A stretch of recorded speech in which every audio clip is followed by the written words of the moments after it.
Opposition parties and independent observers are concerned ahead of tomorrow's parliamentary and presidential elections in the Democratic Republic of Congo.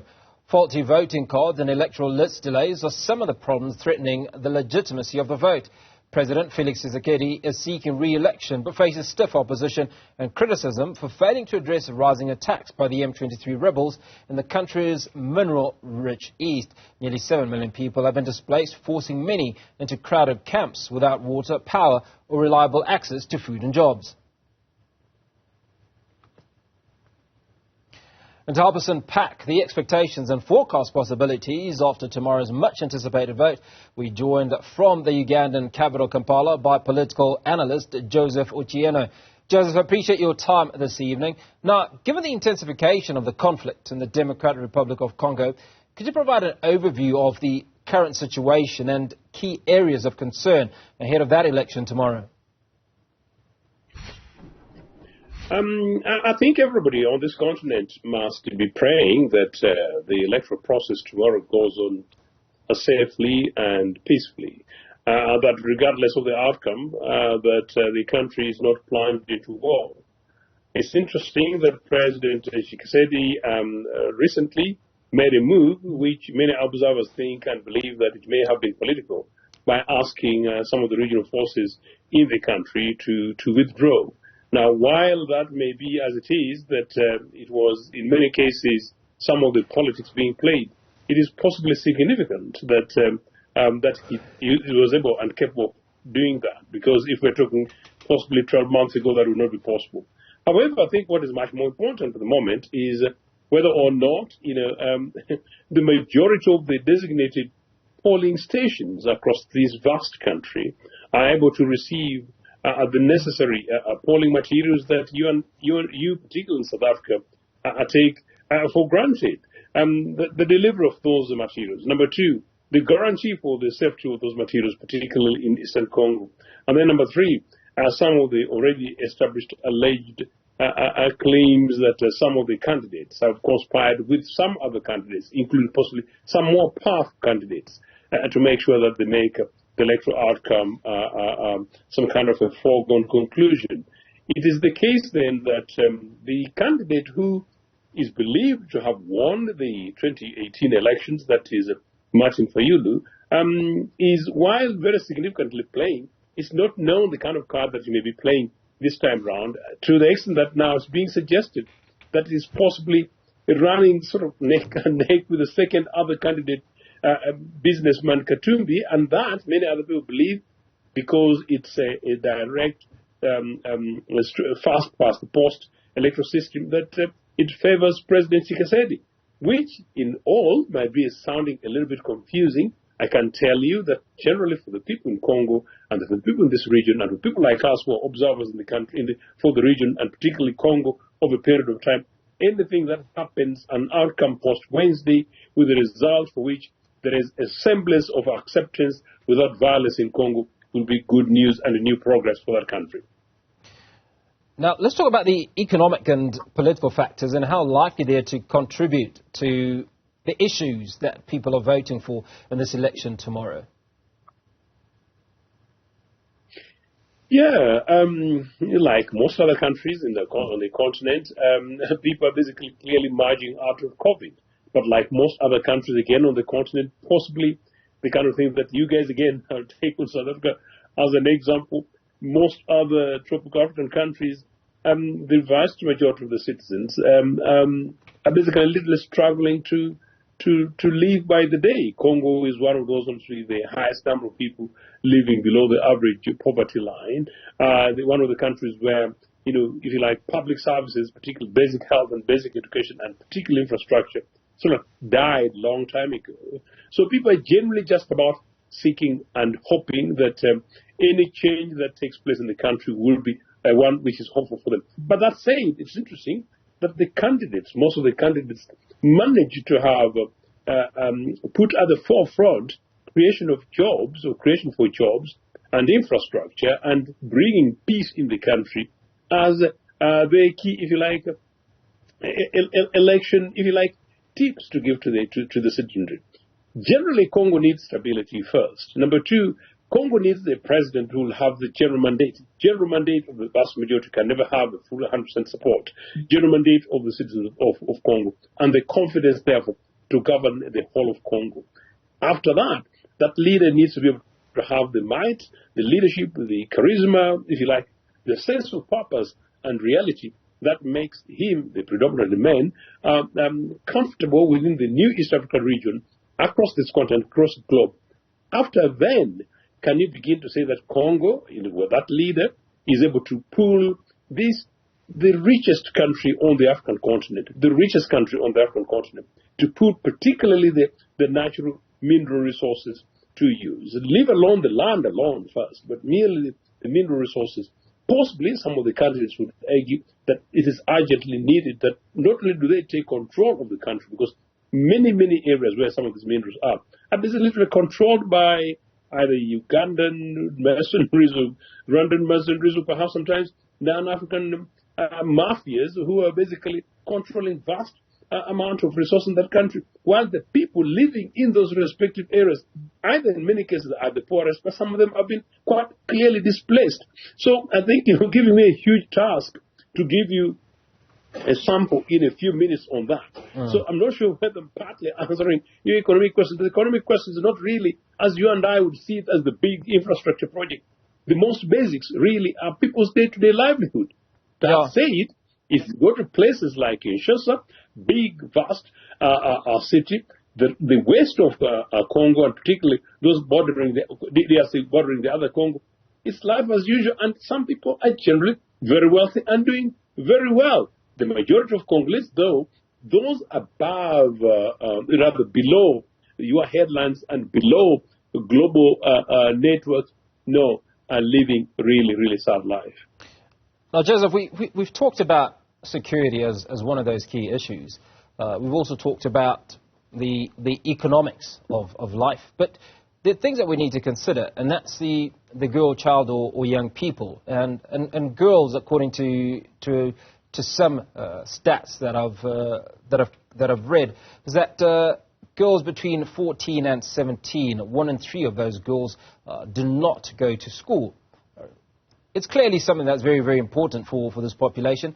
But is it one of those things that any of these candidates that are the front runners are likely to address? Because young people are a significant majority in the Democratic Republic of Congo. I'm not sure that it would be necessarily about any of the countries. I think any of them would, as it would be suggested, that in most cases in democracies, particularly those which are normally non-ideologically driven in African countries where you take the politics of the right versus the left, most average leaders on the continent, given resources and facilities and opportunities, they would possibly address some of those things in the absence of patronage and corruption. In Congo, it's possibly worse. The issue is simply this, that the opportunity basically to govern, as I said at the beginning, is most important. I can tell you that most of, particularly again, the richest parts of Congo, do not have mainly basic things as basic as roads. In many of these places, people have got to fly. This is a vast country, hugely rich and hugely dense, but as I said, substantially mismanaged, and has been substantially unstable since really independence in the 60s, when the usual enemies of Africa killed Patrice Lumumba in that country. That country has not really stabilized. I mean, the first Obote government in Uganda, my own government, fought to try and support the Lumumbist forces in the 60s. But they fought back, and together with the questions of their struggles in South Africa, Obote was overthrown by Idi Amin and backed by those very same forces. So they were not allowed to be able to do that. Those very same forces, if you like, implanted and backed Mobutu, who basically plundered that country side by side with these guys until he was overthrown in the 90s. Unfortunately, mid-90s, as the forces around the continent mobilized to overthrow Mobutu, allegedly, of course, including pushing leaders like Madiba, that Mobutu is the bad guy, quite rightly, who needed to be got rid of.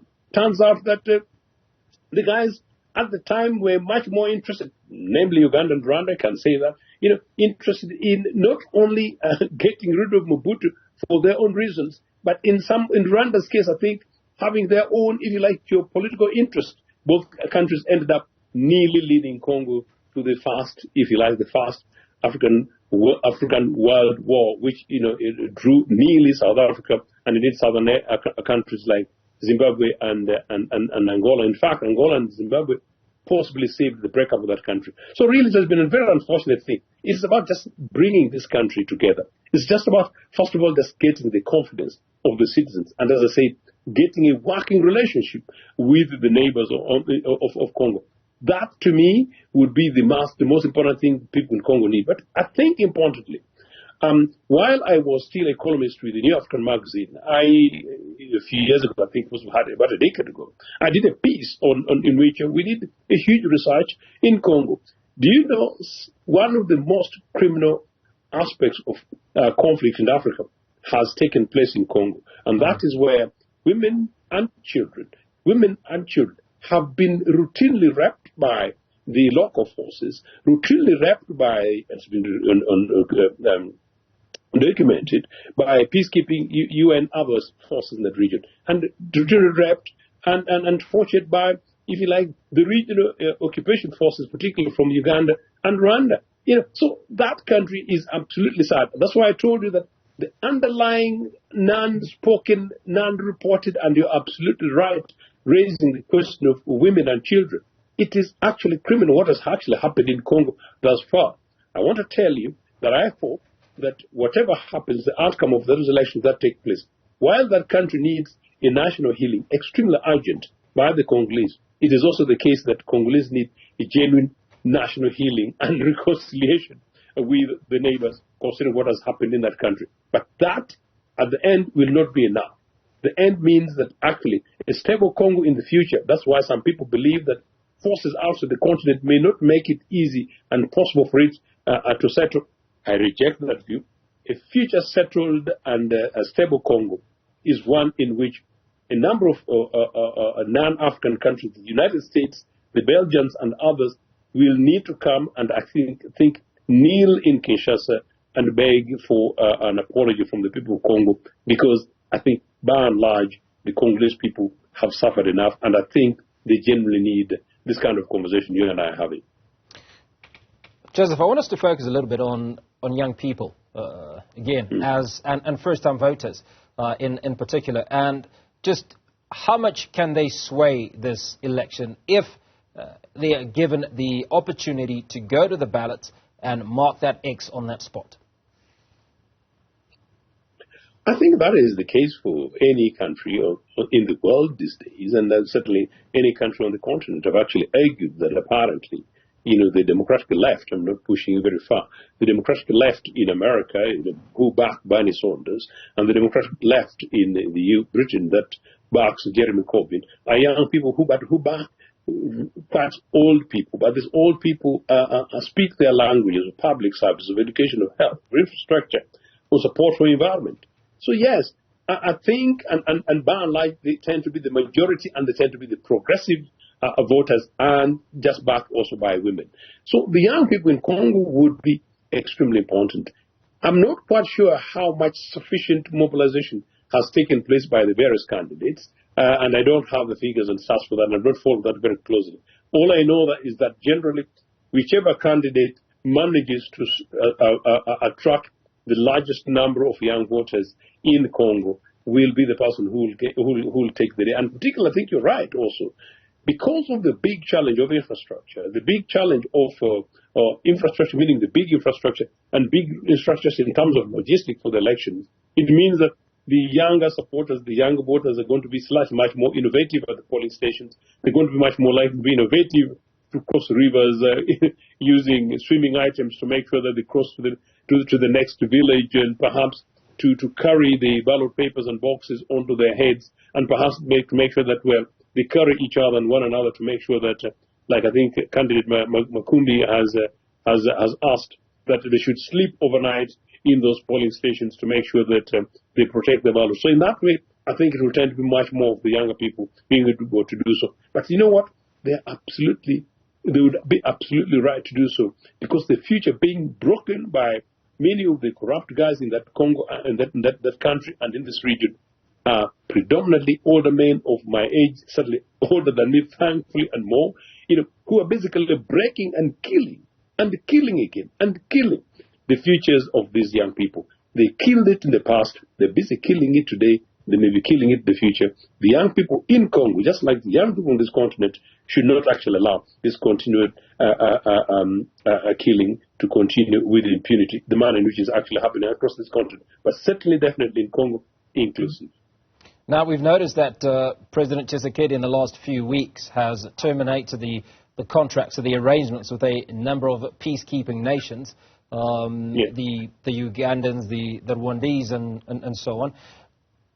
What are his plans to maintain peace in the east of the country, which I think has received a huge amount of conflict, firstly? And secondly, do you foresee a situation where this process will be reversed if another leader, other than the incumbent, is sworn into office?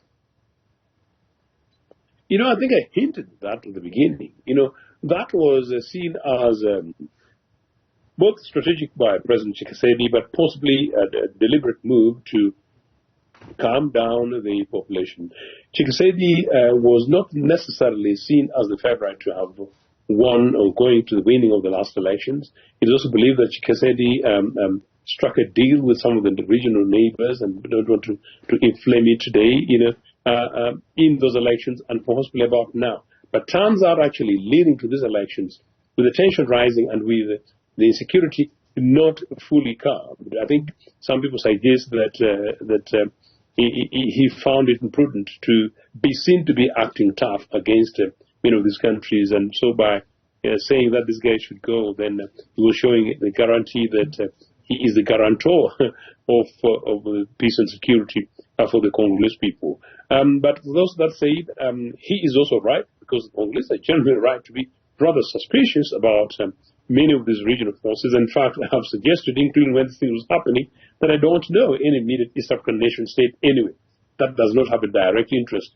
in Congo. And while some SADC members do have an interest in Congo and have shown to be having interest in Congo, they are possibly likely to be better friends, and they are bound to be slightly better friends. Now, that said, as it happens, Tshisekedi has moved to, if you like, warm better his relations with SADC colleagues. So you guys in Southern Africa may be much more welcome guests in Kinshasa in recent times, in the recent future, than those of us from Uganda and Rwanda and Kenya, where some of our leaders, with their own dubious agenda in the region, went and plundered openly. And it's actually true that most of our leaders plundered, and some of our forces did not particularly behave well in that country. And it's something that I have not hidden my personal opinion, and indeed my professional opinion, that these are things that need to be investigated. So that's the swift move.